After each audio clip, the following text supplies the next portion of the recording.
नमस्कार ভিউয়ার্স, তোমরা সবাই কেমন আছো? আশা করব তোমরা সবাই খুব ভালো আছো। আর থাম্বনেল দেখে আশা করি তোমরা বুঝেই গেছো আজকে কি রেসিপি তোমাদের দেখাতে চলেছে।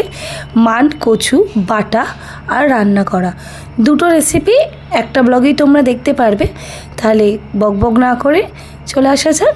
আমি প্রথমে মান কচুটার খুব সুন্দর করে খোলা ছাড়িয়ে নিয়ে বক্স করে মিক্সার গ্রাইন্ডে ভালো করে পেস্ট বানিয়ে নিচ্ছি।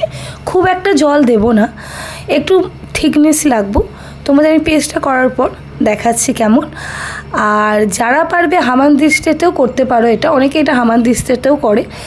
একটু থেতো করে নিয়ে তারপরে মিক্সার গ্রাইন্ডারে দেয়, কিন্তু আমি প্রথম থেকেই মিক্সার গ্রাইন্ডার দিয়েই করছি।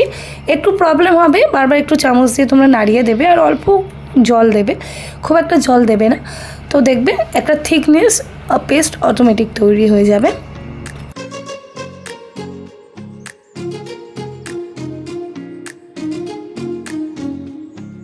দেখতেই পাচ্ছ বন্ধুরা থিকনেসটা আমি কেমন রেখেছি, না খুব পাতলা না খুব গাঢ়, থিকনেসটা এরকম রাখারই চেষ্টা করব।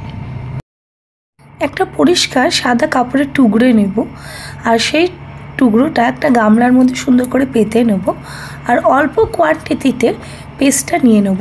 যেহেতু আমি তোমাদের এখানে দু ধরনের দেখাচ্ছি, প্রথমে আমি তোমাদের কাঁচা যেটা করে মানকচু বাটা সেইটা আগে দেখিয়ে দিচ্ছি, দেন তোমাদের কুক যেটা রান্না করে সেইটা দেখাবো।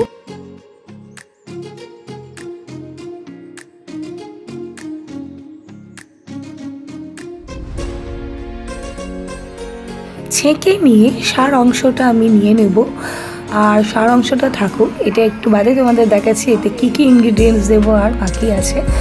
আর চলো দেখিনি এবার কুক যেভাবে করব সেটার জন্য আমার কী কী উপকরণ লাগছে।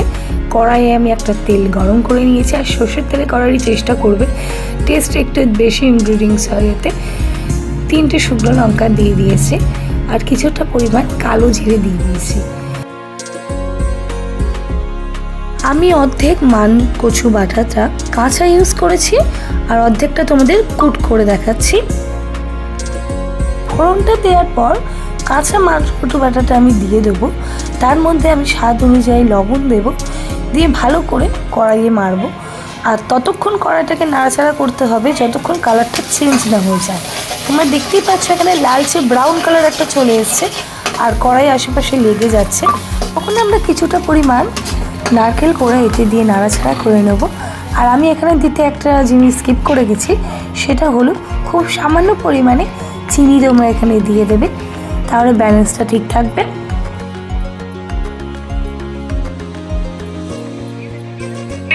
এরপর চলো দেখে নিই আমি কাঁচা বাটা যেটা মানকচু বাটা, কাঁচাটাতে আমি কী কী ইনগ্রিডিয়েন্টস দিচ্ছি।